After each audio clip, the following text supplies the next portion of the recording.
Welcome to Remembering Our Spirits from the book Around the Year with Emmett Fox, May 24th, 2021. No, May 24th, 2023. Your heart follows your treasure. Read Matthew 6:16 through 23. If your consciousness is right, that is, if you have a good understanding of God as the loving source of your boundless supply, you will always be able to demonstrate whatever money or good you may require.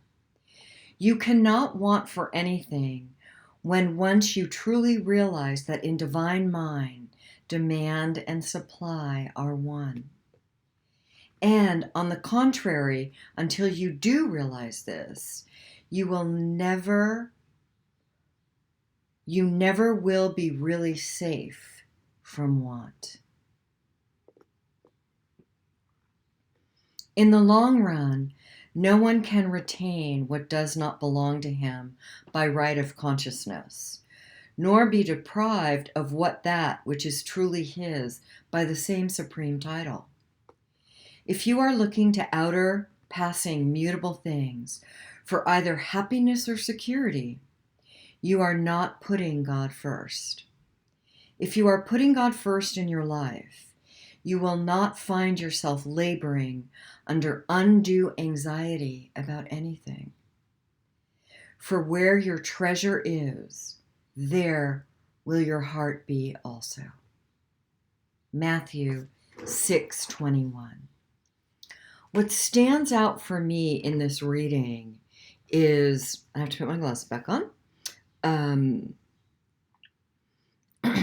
that until I recognize God as my one and only resource and choose for that, I will always be experiencing want.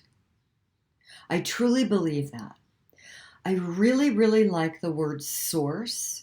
In my spiritual practice and in my coaching and counseling practice, I use the word source and I use the word resource. Source, there is one source in the entire universe, and that one source is the energy of love that I refer to as God, and that can be referred to as anything that works best for you. It is simply an energy. Resource is everything and everyone other than that source. And we are to utilize our resources to be the fullest expression of ourselves.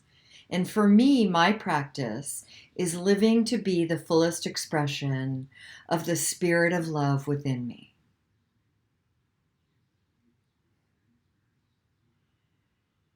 Before my near-death experience, I would source everyone and everything outside of me. And when we are sourcing material objects and individuals, we are taking prisoners and beating ourselves up and beating other people up. And we are imprisoning ourselves because we're seeking for source where it can never, ever, ever, ever, ever, ever be experienced.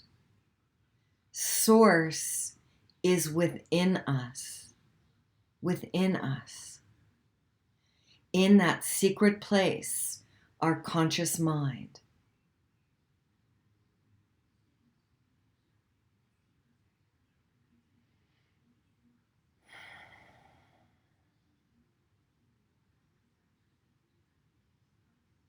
What are you sourcing? Are you sourcing source? The energy of that love that is your spirit within you and within everyone? Or are you sourcing everyone and everything outside of you? The things that I sourced was attention, particularly male attention. I no longer do that. Thank you, God. It was so, in hindsight, it was so boring. I'm so grateful that I choose to source the love that is within me so that I get to be a better version of Sharon every day. And in addition to that, I own all of me, the good, the bad, and the ugly. I still have ugly. Those are fears within me that are just really deeply rooted. And in therapy, a lot of therapists refer to them as gremlins. And they're that voice in my head that says, I'm not enough. I'm unlovable. I don't matter. Who am I to talk about this spiritual stuff? Who's going to listen to me? And I choose to no longer listen to that voice. And when it gets triggered and gets loud, I pick up my spiritual tools. It is a temporary brainer, and I bring one other person in to walking forward in the valley of the shadow of death within me that can feel like I'm going to die by choosing God's love and truth. I've made that walk many a time. I continue to make it, and I look forward to walking with you. Join me. Join us in this walk. Let's walk together. I love walking. It's my favorite form of exercise, walking. It's also a very spiritual, meditative time for me. Let's walk together. Remember, as always, take the best for you and discard the rest. Have a blessed day.